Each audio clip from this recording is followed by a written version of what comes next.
If you're anything like me, you don't know what all the perks do. Maybe you did at some point, or maybe you never have. Who could blame you either way? There's so many perks in this game now, it's a daunting task to attempt. My solution? Take it 2 perks at a time, baby. Welcome back, everybody, to the Shrine Showcase. This is the series where we take a look at the survivor perks available in this week's Shrine of Secrets to learn the new stuff, remember the old, and ultimately determine whether or not they're worth purchasing. This week's featured perks are Wiretap and Red Herring. If you're just looking for my quick thoughts, Wiretap is pretty fun and maybe worth picking up if it sounds interesting, and Red Herring sounds fun, but it's more annoying than anything. For those looking for more, I invite you to join me as we look deeper into both of these perks and find out just how usable they each are. Red Herring is the second of Zarina Kassir's 3 teachable perks, and was added to Dead by Daylight on March 10th, 2020 as part of the Chains of Hate DLC. It is best described as a distraction perk, making a loud noise notification for killers at a generator of your choosing. There's a few things you can do with the perk to ensure it'll work for you and not against, but before we get to that, let's look at how this perk actually works. After repairing a generator for 3 seconds, it becomes highlighted. Entering any locker will cause the highlighted generator to trigger a loud noise, appearing to the killer as if you failed a skill check, before going on a 40-second cooldown. This can be used to lure the killer, ideally to somewhere you aren't. There's no range tied to its effects, making it easy to set decoys on generators away from the ones being worked on. It's important to note that Red Herring will not activate on a generator unless you repair it for a continuous 3 seconds, meaning you can still work on other generators whilst having a trap set just by tapping. Being easy and fun to use is also worth noting, as many perks struggle to find the balance Red Herring has. With all of that, and no negative effects beyond the cooldown, this perk has all the ingredients to be amazing. So, is it? Well, no. No. It sounds great, and it is when it works, but that's just it. It doesn't work a lot of the time. Not functionally, as I've never actually had a problem with activating it before. No, the true bad side of this perk is that the notifications it gives the killers are just that.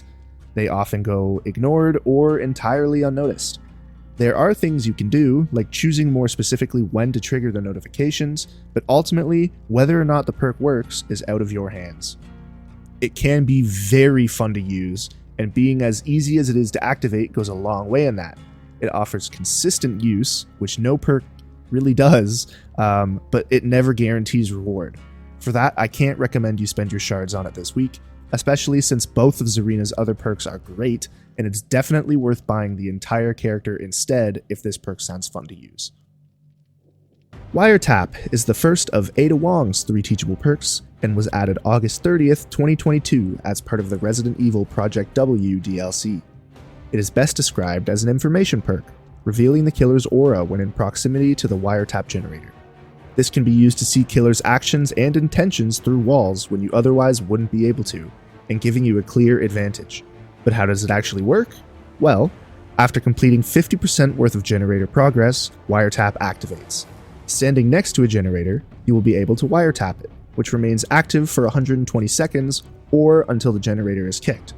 When used in ideal situations, it's fantastic.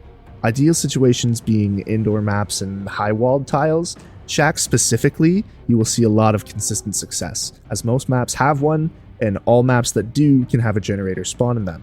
And any tile where you can have a generator that's wiretapped and run the killer is the perfect scenario to use this perk. The benefits from running this perk are great, so what's the real trade-off? No, really, it's just the gen kicking thing. Wiretap was recently buffed to remove the 3 seconds of repairing before you could plant the trap, meaning now you can trap a generator with essentially 0 progress. Just kicking the generator may seem obvious when you think about it, but when there's no sound or animations playing from the generator at all, why would a killer even think they can kick it? Even if they see you wiretap the generator, they'll likely think it's blast mine and not kick it anyway, which brings me to my next point. The list of possible synergies this perk has is long, and I'll give you some specifics later in the video. Only needing to work on a generator means you won't have to change your playstyle to activate. A big problem with a lot of perks is their effects are tied to mechanics that aren't interacted with naturally. Think of totems when there's no hexes in play. They can start to feel more like a shitty side quest than an actual benefit to your game. This perk doesn't have that, however. It works well with everything because it works poorly with nothing. And I mean that. For all these reasons, I think you should absolutely get this perk from the shrine this week.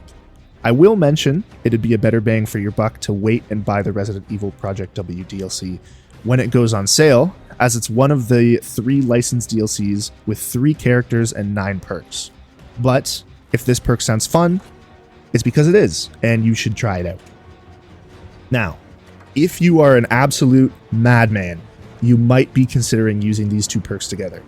And I'm here to tell you, you absolutely should. Both of these perks, in combination with Blast Mine, have amazing synergy and offer a very unique effect. Let me ask you, what's funnier than watching a killer get Blast Mined? Everyone watching the killer get Blast Mined. With a Blast Tap generator being affected by Red Herring, you can lead the killer directly to a bomb for everyone to see from the safety of somewhere else. Flashbang or Repressed Alliance are my favorite perks to use in that 4th slot, but really anything could go there and it'd work fine. Diversion can also be used sparingly to help keep killers lost for longer, maybe even used head-on if you're feeling confident that you can use it. You'll have a lot of fun once you find the rhythm of using these perks effectively. But anyways, guys, that's all for me. Until the next one, peace.